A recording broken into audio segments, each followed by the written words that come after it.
To'g'risini aytsam, men Uropro haqida dastlab internetda maqola o'qib bildim. Avvaliga shunchaki qiziqib ko'rdim, lekin keyinchalik muammolarim kuchayib borayotganini sezganimda, chin dildan biror yechim qidirishga majbur bo'ldim. Menda avvaliga faqatgina sishdagi biroz og'riq, tez-tez hojatga borish, chot sohasida bosim bo'lishi kabi alomatlar bor edi. Keyinchalik bu holat chindan ham yashashimga xalal bera boshladi. Belimda sanchiq, tunlari uxlay olmaslik va eng yomoni, o'zimni erkakdek his qilmasligim. Shu paytda Uroproni sinab ko'rishga qaror qildim. To'g'risi, umidim katta emasdi.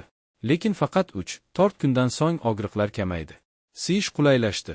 Oradan bir hafta o'tgach, o'zimni yengil nafas olayotgandek his qildim.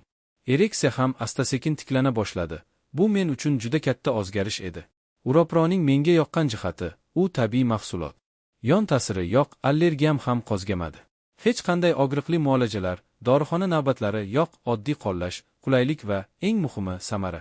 Agar sizda ham shunday muammolar bo'lsa, chindan ham tavsiya qilaman, muolajani kechiktirmang. Uropro hayotimni o'zgartirdi. Men yana o'zimni to'liq erkakdek his qilyapman.